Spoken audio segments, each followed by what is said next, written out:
TAKUKURU imesaidia kupandisha makusanyo ya ushuru wa vibali vya mifugo kwenye minada ya Kimambe, Nyang'oro hadi kufikia milioni 44,269,500.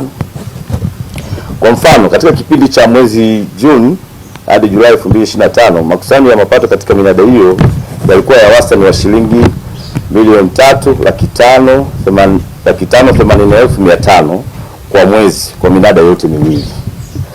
Lakini baada ya TAKUKURU kufuatilia ukusanyaji wa mapato na kufanya tathmini katika vyanzo hivi, iliweza mapato hayo kupanda kufikia wastani wa shilingi milioni 7,994,500. TAKUKURU ilifanya uchambuzi wa mfumo wa kukusanya mapato katika minada ya mifugo ya Kimambe na Nyang'oro ili kubaini mianya ya rushwa na mapungufu mbalimbali yaliyopo katika ukusanyaji wa ushuru wa huduma, ushuru wa vibali vya usafirishaji wa mifugo na kuwezesha halmashauri ya wilaya kufikia kiasi hicho cha shilingi milioni 44. Mtakumbuka ndugu zangu waandishi wa habari, wakati natoa taarifa yangu ya robo ya 3 iliyopita, nilisema taasisi ya kuzuia kupambana na rushwa mkoa wa Iringa itafanya ufuatiliaji wa makusanyo katika vyanzo mbalimbali vilivyo katika halmashauri zote za mkoa wa Iringa. Na hii ndio kazi ambayo tumeifanya katika halmashauri ya wilaya ya Iringa, kufuatilia swala zima la ukusanyaji wa mapato katika minada ya Kimambe pamoja na Nyang'oro.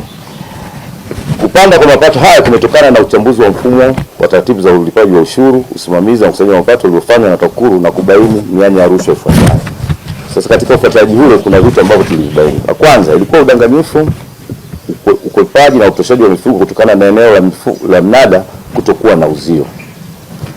Lakini vile kulikuwa na ubovu na upungufu wa miundombinu kama vile boma au ringi au vyoo katika ile minada, kwa sababu inatakiwa kuwa na boma ambapo wanyama wanaweza kukaa vizuri, lakini hata vyoo kwa wafanyabiashara ambao wanakuwa katika minada hiyo. Ni kweli wenzetu wa TAKUKURU walifanya ufuatiliaji kwenye minada hasa miwili, ile ya Nyang'oro na Kimambe, na kubainisha mapungufu ambayo waliyabaini. Sasa kutokana na yale mapungufu ambayo wenzetu TAKUKURU waliishia ya baini, kama taasisi ama kama halmashauri imeanza kuchukua hatua. Moja ni kuhakikisha kwamba kwenye eneo lile la uzio tunatenga bajeti kwa ajili ya ujenzi wa mazizi ili kudhibiti utoroshaji wa mifugo kwenye eneo la mnada.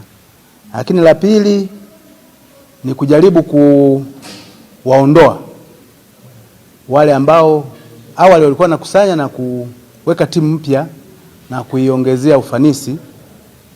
Lakini la nne, mkurugenzi pia katoa gari ambalo sasa linaondoka siku moja kabla au linajazwa mafuta siku moja kabla na linaondoka kwa ajili ya kwenda maeneo hayo ya mnada ili kuongeza ufanisi wa ukusanyaji.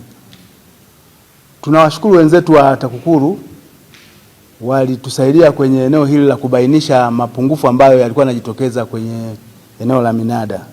Lakini kama taasisi na sisi tumejipanga kuhakikisha kwamba sasa tunaongeza yale mapato yanayotokana na minada ili kuongeza mapato ya halmashauri kwenye taasisi yetu. Baada ya kuzungumza hayo, na washukuru.